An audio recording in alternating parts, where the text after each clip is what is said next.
हाम्रो यो सांसद फेरि कुदे कुदे गर्नुहुन्छ यता आउनु यहाँ हामी दुईजना हेर्दाखेरि तपाईँहरूले के देख्नुहुन्छ दुइटैलाई सेम देख्छु माग्ने जस्तो जस्तो व्यक्तिको यो देशलाई खाँचो छ त्यो तपाईँ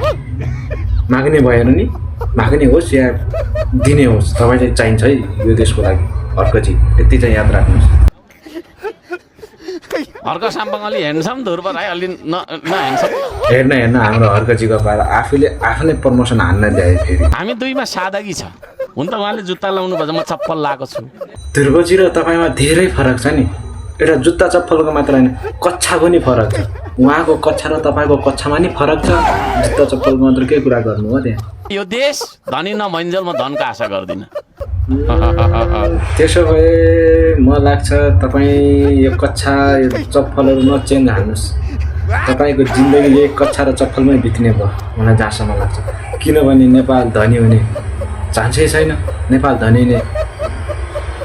कति पर्सेन्ट नि छैन 0% छ नेपाल धनी हुने चान्स अब यस्तो अवस्थामा तपाईँ भन्नुहुन्छ अब म देश धनी नहुन्जेल म लुक्स पनि चेन्ज गर्दैन भनेर यसको मतलब यही गेटअपमा खुलित्तै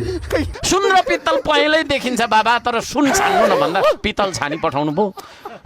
फेरि कसलाई रोस्ट हान्नुभयो फेरि यसमा मलाई त रोस्ट हानी जस्तो लाग्यो ठिक छ मैले यो बुझेँ तपाईँ चाहिँ सुन पित्तल चाहिँ को रहेछ फेरि ओ पित्तल बुझेँ हर्कजी बुझेँ मैले पित्तललाई नि बुझेँ सुनलाई नि बुझेँ तर नेपाली जनतालाई फेरि फिक्स थाहा छ को पित्तल को सुन भन्यो अब जनताको कुरा सुन्ने कि तपाईँको कुरा सुन्ने म फेरि कन्फ्युजनमा पऱ्यो ल छोडिदिनुहोस् यो कुरा जो शीतल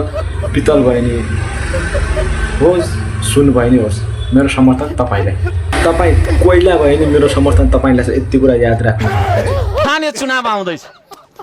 स्थानीय चुनावमा तपाईँहरूले श्रम संस्कृतिको उम्मेदवारलाई चुनाव चिन्ह अञ्जुलीको माटोमा होइन तपाईँहरूले भोट हालेर जिताइदिनुहोस् बाबरे अघिदेखि यति धेरै राम्रो कुरा किन गर्दैछन् भनेको त कुरो यस्तो रहेछ हो यहाँ 84मा त स्थानीयतिर चाहिँ आफ्नो अखडा जमाउनको लागि पनि रहेछ नि त उहाँ त तलबाट ल्याउनुपर्छ जगै उचाएर ल्याउनुपर्छ कि आफू बलियो बन्नलाई त यति जग नै कमजोर छ भने त माथिको टुप्पो त टुटिहाल्छ त हो त्यही भएर रुखको जडालाई एकदम इम्पोर्टेन्ट छ है जडाइदेखि लाग्नुहोस् तपाईँ अब यदि जडा बलियो भयो भने तपाईँको टुप्पोमा पात पनि राम्रो हुन्छ हो यो चाहिँ म मान्छु तपाईँको आइडिया चाहिँ पहिलेदेखि प्रचार प्रसारमा लाग्नु भयो त फेरि गाह्रो छ नि होइन नयाँ पार्टी हो कसैले बुझ्दैन कसैले कुरा सुन्दैन कसैले पत्याउँदैन त्यही नै अब आफै जानु पऱ्यो ठिक छ अलिक गाह्रो छ म हरकतिको समस्या बुझ्छु टेन्सनलाई म आफ्नै टेन्सन जस्तो मान्छु होइन अब नेपाल जनताले तपाईँको कुरा पत्याउँदैन राम्रो कुरा गऱ्यो नि हाँसी मजाकमै उडाउँछ सिरियस कुरा गऱ्यो नि हाँसी मजाकमै उडाउँछ त्यही भएर अब दुःख छ हरकजी अहिले तलबाट लाग्नुहोस् होइन